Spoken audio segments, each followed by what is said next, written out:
I'm here to show you my homebrew dehumidifier Peltier module setup. It's nothing too new as far as the technology is concerned, but what I've found is that the commercial equivalent models are like thousands of dollars, and what I've built here consumes roughly about 80 watts. The way I worked that out is that each Peltier module here consumes 2 amps at full load at 12 volt, and Ohm's law, 12 times 2, 24, right? 24 times 4. Shit, math's never been my strong point. What's that? 2's 48. So wait a minute, that's okay, 96, whatever, 96 watts. So basically, what I've got here.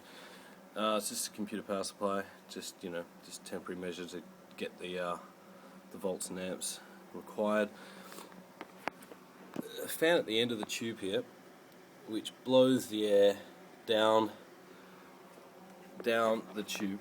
This standard PVC piping, down pipe. You can get it pretty much any hardware shop. Here in Australia, it's a lot more expensive than what you would see in the whole DIYs of American tutorials. God, shits me, because they all say, oh, it's dirt cheap. Yeah, well, not in Australia. Everything's damn expensive. So I can't remember how much it costs, but whatever it is, it's at least 5 times what you pay for it in America. So these are just Intel fans off heatsink and fans off computer, like scrap P4 computers. So that's obviously cooling the hot side of the Peltier modules. You can't actually see the Peltier modules because I've epoxied them as well as liquid nail them.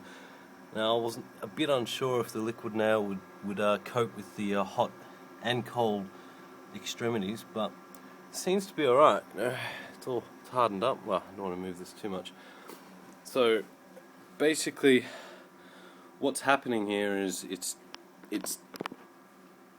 cooling the heatsink. So yeah, there's little tiny heatsinks. I don't know if you know much about computers, viewers here, but there's on computers, on the chipsets, especially on like onboard graphics chipsets, there's like little tiny heatsinks. So I've put those, and they happen to be like the right size for Peltier modules, which is convenient. Let me see if I can lift this thing up so you can see that. Okay, it's just hanging on a rope. This is very prototypey styles at the moment. Excuse my sniffling, I've got hay fever. So if you can see down there, you can see that the little tiny heat sinks on the end there. So that's what's going on down there. So I've just turned this on, so I don't know if you can see that, but it is starting to gather droplets on the end of the heat sinks already.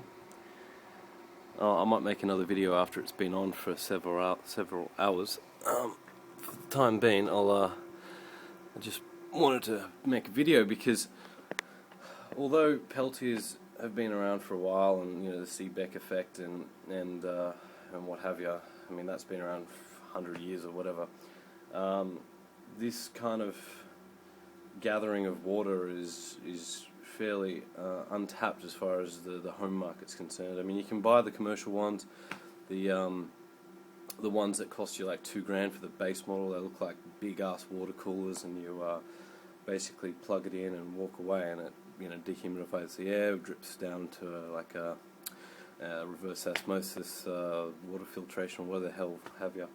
And yeah, I mean, who's got $2,000 for that kind of thing, right? Maybe if you work for Microsoft, but meh. Well, not even that. You got to own Microsoft. Anyway, yeah. So basically, the base cost for all this was fairly cheap, even though the PVC piping was pretty annoyingly expensive for what it is. I got the heatsinks and fans off spare computers, so that was pretty much free. I don't know how much it would cost to buy these secondhand. The Peltier modules themselves, I got them from Hong Kong on eBay. They were $35 for 5 of them. There's only 4 here because I've got one built as a spare in case something goes wrong and I have to put another one in. So yeah, it's that's pretty much it. Hope you've enjoyed watching this, and hopefully that you're watching this because you had the same idea. So, have any questions, leave a comment below. And like I said, don't say anything like, oh, it's old technology or whatever. I mean, I'm quite aware that this is nothing new. It's just maybe in the sense of the configuration. But yeah, anyway, cool. See ya.